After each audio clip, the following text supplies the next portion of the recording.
Bom, nós começamos essa série de entrevistas aqui no YouTube diretamente de Presidente Prudente. Eu escolhi a Toledo Prudente, Centro Universitário, para iniciar essa série de conversas aqui pelo meu canal. E eu escolhi uma pessoa que eu tenho bastante intimidade, bastante afinidade e que entende de três coisas que o brasileiro gosta muito: churrasco, café e vinhos. Esse último vai ser o tema da nossa conversa de hoje. Paulo Fernandes, como eu já disse, chefe de cozinha, professor universitário, churrasqueiro, sommelier. Isso aí. E essa questão do sommelier, eu falei que o vinho é uma paixão do brasileiro, porque desde que começou a pandemia, o gosto do vinho pelo brasileiro tem crescido, né?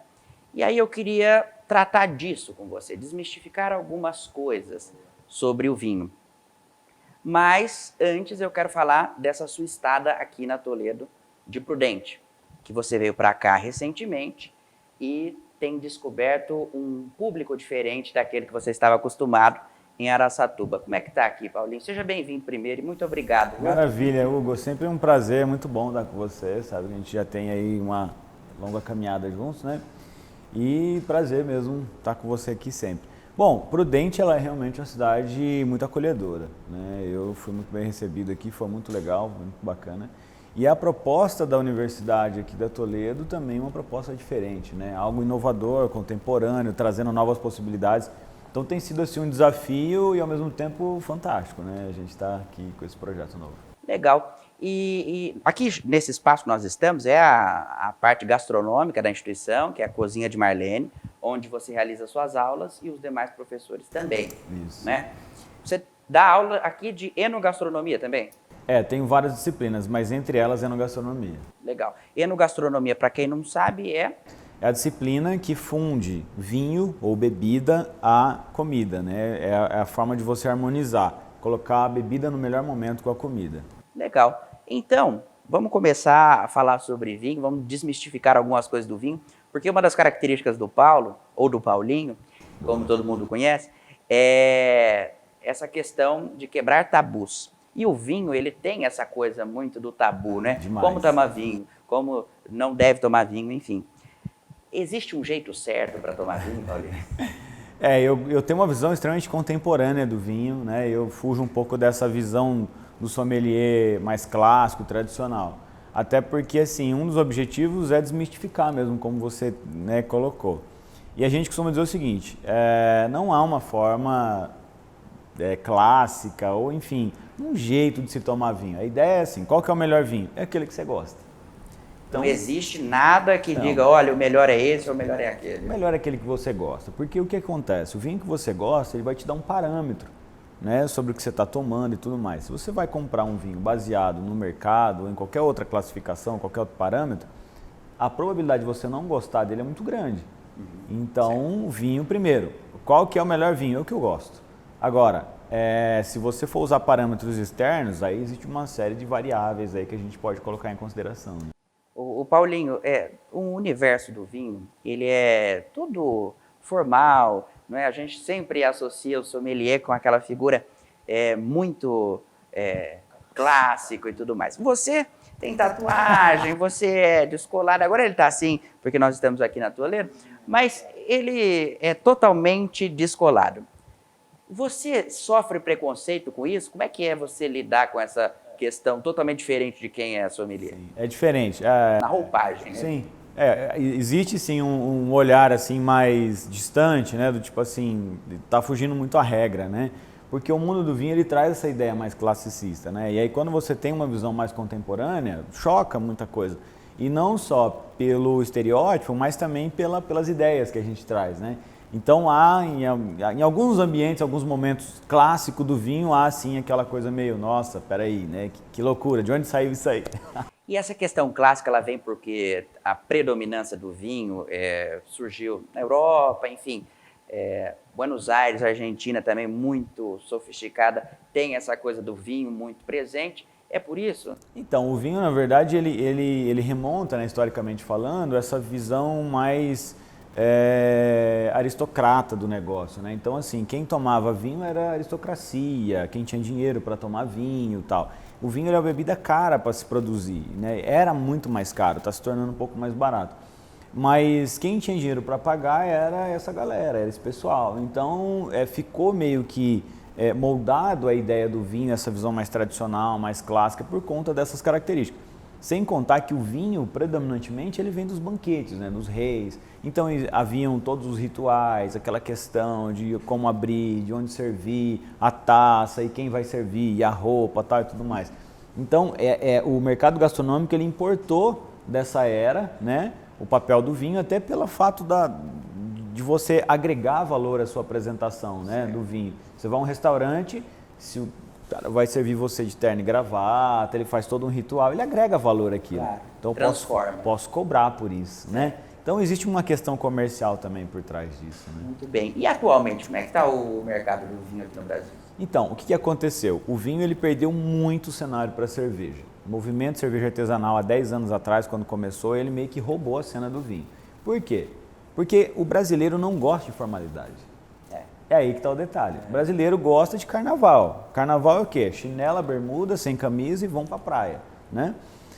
E a cerveja, você passa em frente a um boteco que tem tradicionalmente a ideia de cerveja, se você tiver de bermuda, camiseta, você para tomar uma cerveja. Agora, se você você vai olhar todo mundo de terno, tá não sei o quê, você tá de bermuda, aquela coisa, você não para. Você tem até medo de entrar. Você fala, eu vou entrar aí, eu vou passar vergonha. Então o vinho precisou passar por essa fase de tornar ele um pouco mais acessível do ponto de vista do ritual, né? Para ele começar a cair no gosto do brasileiro, mas tem se tornado um pouco mais popular, entrado mais aos restaurantes, mais aos bares, wine bar surgindo e uma série de outras possibilidades, né? Existe feijão com arroz na hora de tomar vinho? Existe. É imprescindível ter tais itens para se consumir um vinho legal. O vinho, assim, a gente precisa tomar alguns cuidados. Então, por exemplo, se é um vinho tinto, eu tenho que tomar cuidado para ele não estar muito quente, né, ou não estar quente, né? Temperatura ambiente, que aqui no Brasil, para a gente, a média é 35 graus, já está quente. Aí é quente. Então, eu tenho que pensar num vinho tinto a 18 graus, em torno de 12 a 18 graus. Se eu deixar ele muito gelado, o que vai acontecer? Eu vou perder parte da análise sensorial dele, principalmente aromática. Então eu perco um pouco disso. Então eu tenho que tomar cuidado. Eu tenho que ter ele refrigerado, mas ele não pode estar muito gelado. Outra coisa, a taça. Existe também o estigma da taça. Certo. Uso taça, não uso, usa copo, tal. Lá fora não usa copo, tal. O que acontece? Dependendo do que você espera do vinho, é legal você usar taça.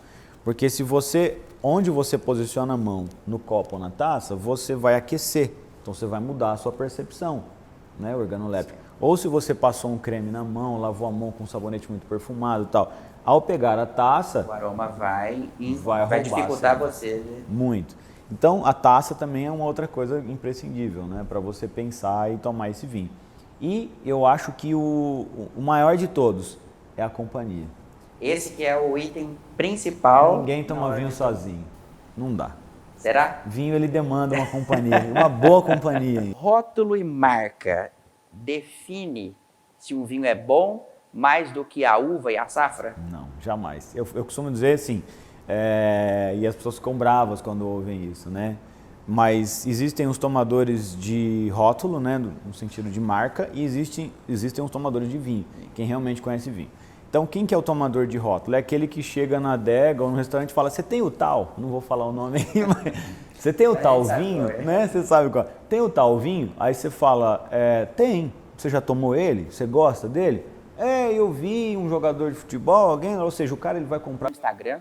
É o status. Ele não tem ideia de vinho, sabor, nem gosta, ele quer tirar fotinha para o Instagram e falar que tomou o vinho.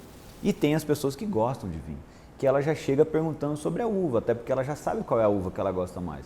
Olha, você tem tal uva? Olha, você tem tal blend, assemblagem, essa mistura e tal. Então, esse perfil de gente é a pessoa que sabe tomar vinho. Sim. Né? O cara que fica muito focado em rótulo, eu costumo dizer o seguinte, tem rótulos, tem vinhos, né, que são muito mais saborosos e muito mais baratos do que os de marca. Mas muito. Agora, marcas. Eu queria falar sobre o cenário das vinícolas, dos rótulos, das empresas que nós temos aqui no Brasil. Como é que está o vinho nacional? O vinho nacional ele é uma grande sacada, assim. Na verdade, ele é o vinho do momento, né? A gente passou por um momento pragmático, né, de estigma, de dizer assim, não, o vinho brasileiro não é um vinho bom, o vinho brasileiro deixou a desejar, etc. e tudo mais. Isso há 20 anos atrás, né? Então a gente teve um avanço tecnológico e um avanço na produção de vinho que mudou o cenário do vinho. Então hoje você tem ótimos vinhos, inclusive vinhos premiados brasileiros, que deixam assim qualquer vinho internacional no chinelo. Então existe sim uma ótima produção de vinho nacional e vale muito a pena você provar, investir. Olha só, e nós temos aqui no Brasil, você falou da questão do vinho estar na temperatura ambiente, nós vivemos um calor na maior parte do país.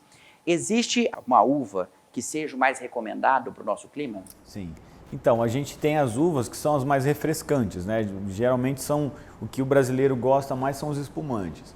Então você pega, por exemplo, as uvas mais pragmáticas aí, para a galera que gosta de um vinho mais adocicado, a Moscatel, Malvásia, uvas nessa linha. Uvas que são um pouco mais clássicas e que tem um sabor um pouco mais, não tão doce, mas também refrescante. Chardonnay, Pinot Grigio e por aí vai. Tintos. Zinfandel, que já é uma uva que entra aí pelo América do Norte e sendo muito bem vista pelo brasileiro. Um Pinot Noir, um Syrah, que são tintos, mas que têm uma abordagem melhor. Ou vinho rosé, né? O brasileiro está tomando muito vinho rosé. Isso tem sido muito legal, porque o rosé ele tem a característica, exato, ele tem a característica do tinto, mas ele é refrescante, né? Então ele está muito uma mistura intermediário ali, né? Espumante com vinho tinto. Você pode ter, por exemplo, um espumante rosé, né? Muito bem feito, muito bem equilibrado e tal, e que dá para você tomar e usufruir do melhor dos mundos, né? E esse seria, então, o vinho ideal para o paladar brasileiro? Eu acredito que sim. Eu acredito que o brasileiro ele vai predominantemente atacar o rosé. O que você que entende de churrasco também, nós vamos tratar disso numa próxima entrevista, o que contrasta bem com o churrasco? Então, o churrasco vai fumaça, né? Você tem muito fumaça, defumado e tal. Tradicionalmente falando, a gente tem a uva Malbec, que é a clássica argentina, que vai muito bem com o churrasco. Mas existem as suas exceções, né? Esses dias teve um amigo, inclusive aqui de Prudente, de uma adega muito legal aqui, que ele me apresentou um vinho americano que tem uma roupagem que eu nunca diria que seria harmonizável aí com o churrasco. E foi incrível, né? Então acho que vai muito de você experimentar essa coisa de falar, não, vamos pegar aqui, juntar e regiões diferentes, e vinhos diferentes, né? Você falou do vinho americano e para quem não sabe, às vezes, os vinhos americanos são muito bons, alguns até melhores do que vinhos europeus. Hoje, no cenário internacional, quais regiões do globo mais se destacam na produção de vinho? Muito bem. Bom, a gente tem assim, o mundo ele é dividido em o chamado Velho Mundo e Novo Mundo. Então, Velho Mundo a gente tem ali Europa, né, basicamente Europa, e Novo Mundo a gente tem América do Norte, América do Sul, a gente tem Oceania, África do Sul, a gente tem África do Sul tem bom África do vinho, Sul né? tem Vários rótulos que muito, se destacam aí. bastante. E aí o que é legal, o que é curioso? Cada região, cada país se adaptou com um vinho. Então, por exemplo, você pega uma África do Sul, você tem vinhos da uva Pinotage que são incríveis. Você pega a Argentina, ela se adaptou muito bem com o Malbec, Chile, Carmener, né? Então assim, o Brasil ele tem, o Cabernet Sauvignon se adaptou muito bem, Pinot Noir aqui vai muito bem, né? Merlot muito bem. E o Pinot Noir é um vinho suave, né? Ele acaba sendo não tão intenso, né? Se a gente colocar dentro de uma escala, o Cabernet Sauvignon ele já é um pouco mais robusto, E aí vai depender também de onde vem. Por exemplo, você tomar um Pinot Noir francês, talvez você fale, uau, intenso, porque tem regiões vinícolas muito antigas, né? Que já tem uma estrutura de sabor melhor, mais mineral e tudo mais. Aqui no estado de São Paulo a gente tem vinícolas também. Tem. Uma até próxima aqui à região, Penápolis, tem uma vinícola. Tem. Mas as que se destacam bastante são Rio Grande do Sul. Rio Grande do Sul e Vale do São Francisco, né? O Vale do São Francisco hoje é um dos lugares assim que predominantemente um dos melhores vinhos do Brasil. Se destacam até mais do que os do Sul. Mais. A boa parte dos vinhos Legal. que tem maior premiação vem do Vale do São Francisco. Muito bem. Agora, para quem não sabe, assim, quer saber um pouco mais de vinho, quer poder se aprofundar, poder impressionar num jantar para os amigos, Existe algum curso que se possa fazer, até via internet, porque na pandemia muita coisa surgiu na internet. Você acha que é possível? Eu acho super possível. Eu acho assim, você tem que buscar as abordagens. Quais são as abordagens que você quer? Eu parto do seguinte pressuposto. Quando eu vou tomar um vinho, eu quero buscar o que o vinho vai me trazer. Então eu olho para esse vinho e a minha pergunta para ele é: o que esse vinho vai me proporcionar? Na esfera de aroma, quais serão os aromas que eu vou achar? Quais serão os gostos que eu vou achar? Eu quero saber qual é a experiência que esse vinho vai me dar. Existe a outra ala, que eu costumo brincar, né, dos sommeliers. Permita-me usar, tá, essa brincadeira aqui. Que é o sommelier, que ele é professor de geografia. Então ele vai pegar o rótulo de vinho, ele vai falar para você toda a geografia do negócio. Ah, vem de tal lugar, vem de não sei o que, vem de não sei... Cara, eu tô nem aí para de onde vem. Eu quero tomar o vinho, eu não vou tomar geografia, eu não vou fazer uma viagem. Não estou comprando uma viagem turística, eu quero tomar um vinho. Então a minha preocupação é o que esse vinho vai me propor. Então essa é a preocupação de quem realmente tem uma visão do vinho que quer tomar ele. Eu vou chegar no jantar, eu vou pegar uma taça, eu vou te servir. Ó, Hugo, achamos aroma de tal coisa. Ah, eu achei aroma de tal. Mas não vamos ficar falando, ó, geografia aqui, né? Aqui é lá então, do né? Aqueles montes, não sei da onde e tal. Deixa pro professor de geografia. Vamos fazer en passant aqui agora, para quem está nos assistindo. Bom, eu quero, da carne você falou, um churrasco Malbec seria.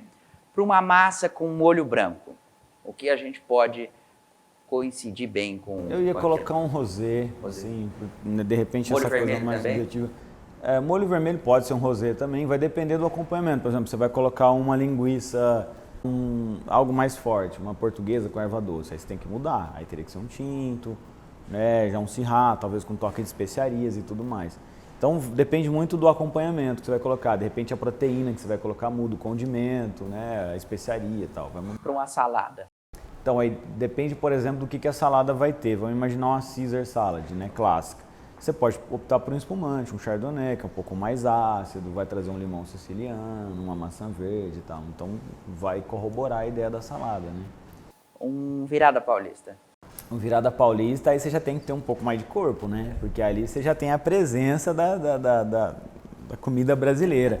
Então eu jogaria um Cabernet Sauvignon que não fosse tão intenso, um Malbec daria muito certo, né?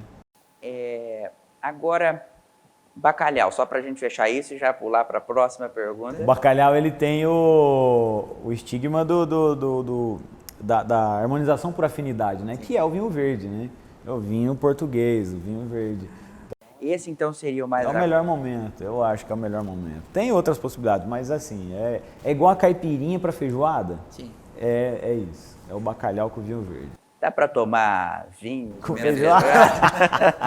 Dá, e é legal. Mas quem vai tirar, né, a harmonização por afinidade do brasileiro de se tomar uma caipirinha? Perfeito. Um restaurante. Os restaurantes agora que começam a abrir com uma intensidade muito grande e ainda não tem no cardápio uma carta de vinhos. O que você recomendaria para esses empresários começarem a aprimorar isso? Porque tem muita gente que passou a aderir esse prazer e aí agora quer encontrar em todo canto. Muito bom. Eu acho que essa é uma pergunta sensacional, até porque assim, você vai aos restaurantes e você pede a carta de vinho e você não entende nada. Não dá para entender. A letra, né, mal escrita e tal, e as nomenclaturas todas em francês, italiano, seja lá o que for. E aí você pega aquilo, se você nunca tomou aquele vinho, a probabilidade de você entender o que está escrito ali é nula, né? Então assim, as cartas de vinho, elas precisam passar por uma visão contemporânea. A carta de vinho, ela precisa ser dinâmica, ela precisa mostrar o vinho, ela tem que mostrar a proposta do vinho. E não a geografia, não é mostrar essa coisa de onde veio, geografia, montanha, planície, não. A proposta, o que o camarada que está sentado ali, o que a pessoa que está sentado, ao tomar o vinho, o que ela vai sentir? É isso que precisa estar constando em uma carta de vinho, sabe? Ficar claro para quem. Claro. E assim, sem muitos nomes francês, sem muita loucura, porque às vezes você deixa de vender, que a pessoa quer tomar, porque ela não entendeu nada, né? E aí chega o cliente, que você falou no começo, que é o tomador de rótulo, vai falar, você tem tal rótulo. Tal rótulo. O que fazer para que o empresário consiga, ou a pessoa que for atender lá mesmo, consiga servir um vinho melhor e que talvez o cliente não conheça? Eu acho que daí é você quebrar o estigma, né? Então, assim, uma proposta é você ter vinhos melhores, com valor melhor também, né? Do que esse da modinha, e aí você propor, olha, eu tenho um vinho que ele é mais saboroso e é mais barato. Bora, vamos provar ele? Porque tem como você colocar as configurações, né? Então, esse vinho modinha, eu consigo pegar um com a mesma configuração, com valor melhor e colocar ele em paralelo, né? Então, eu acho que essa é uma possibilidade e vai gerar curiosidade. O brasileiro é curioso, o ser humano é curioso. Você fala assim, eu tenho um melhor e mais barato. Você não vai querer pagar para ver? Claro, vai Até querer. para você falar assim, eu duvido que é melhor, né? Bom, você sempre cria, eu conheço você há muito tempo mais ou menos, mas você sempre gosta de criar. E como você é barista também, e depois a gente fala um pouco antes de encerrar a entrevista, mas existe alguma coisa que você já criou aí, ouviu pelas suas andanças, de mistura de vinho com café? Sim, várias. Eu estava inclusive escrevendo um artigo agora sobre isso, falando sobre a simbiose, né? Porque o vinho e o café eles são muito parecidos, mais do que as pessoas imaginam. O mesmo critério que eu tenho de interpretação do vinho, eu tenho do café. Por conta da questão da terra, por exemplo? A questão do terroir, exatamente, de onde veio tal, e tudo mais. E as possibilidades sensoriais, né? Aroma, sabor e tudo mais. Então o café é muito parecido e você conseguir colocar em uma harmonização vinho, café e um elemento que ligue eles é sensacional. É incrível. Então isso já é possível, tem muitos restaurantes fazendo, que é o serviço, por exemplo, do tabaco. Você colocar um charuto ou um cachimbo, né? E harmonizar com um vinho e um café. E aí, às vezes, um outro elemento, um chocolate, um cacau, uma sobremesa, tal, que vai fazer todo o enredo ali, né? Então, isso já tem um restaurante, inclusive, em Prudente fazendo isso. Olha só, muito bacana. legal. Agora, vamos, já que a gente entrou nessa questão do café, você tem uma linha assinada. Fala um pouco como é que é essa questão dos cafés que você assina e o diferencial deles na questão do terroir, por exemplo. É muito legal. Então, há alguns anos a gente criou um rótulo de café, né, junto com uma marca, pensando em trazer um pouquinho do que tem de melhor no Brasil para o brasileiro, que quase não tem acesso, primeiro por não conhecer o produto, depois porque boa parte desse produto ele é exportado, né, você acaba não tendo acesso a ele. Então a gente criou uma marca, um rótulo, aliás, com essa marca, e são 5 regiões brasileiras, né? E cada região tem uma característica que é fenomenal. Então você tem Bahia, Paraná, Mogiana, né? Região de Mogiana ali, divisa estado de São Paulo com Minas, Minas e os exóticos. Exóticos são regiões improváveis, como por exemplo o Ceará. Nós chamamos um cafezal Também. lá e trouxemos no Ceará, que foi muito legal. Que legal. E Muito você bacana. assina pela Grupo Catuaí? Grupo Catuaí, marca Café Brasil, né? Café então a gente Brasil, assina por eles, que é do sensacional. Gui e do Caio, um Isso abraço aí. para eles. Agora, aqui na Toledo você já realizou curso sobre vinho, né? Isso. Sommelier. Tem planos de começar outros? Tem sim. Ano que vem a gente tem já uma lista aí de provavelmente primeiro semestre a gente vai soltar pelo menos 3 cursos, né, desse. O básico, né, o iniciação e os harmonizações em seguida. Então tem pelo menos 3 momentos no primeiro semestre aí.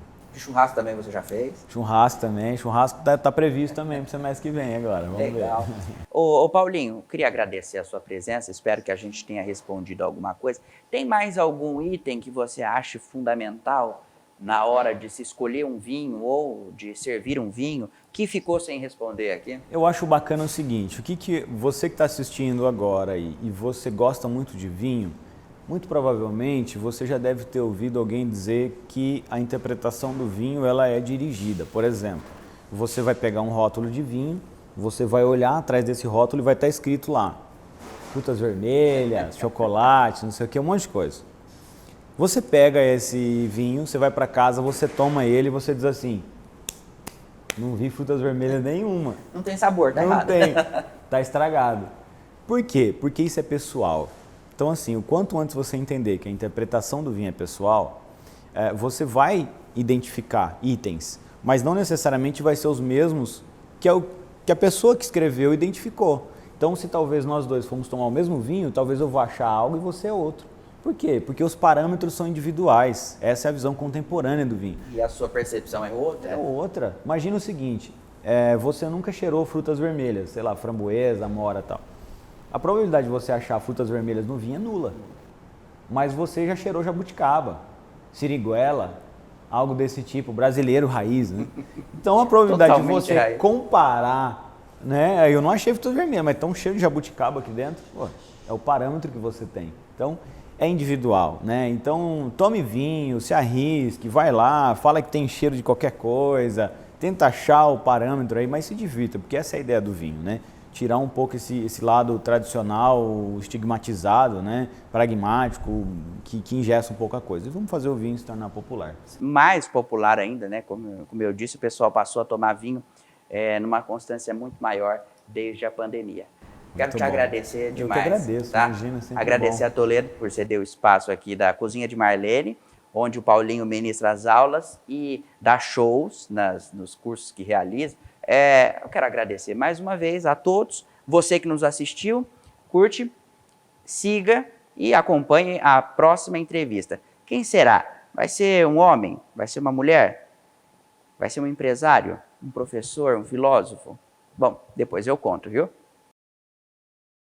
Bom, eu disse que depois eu contava e agora eu vou contar. Tem uma novidade para vocês. O meu canal no YouTube vai ser reativado com entrevistas com uma série de personalidades, falando dos mais diversos assuntos. E você, é claro, é meu convidado. Espero vocês, o link está embaixo, é só seguir, ativar o sininho e acompanhar tudo que está sendo feito com muito carinho. Aguardo vocês.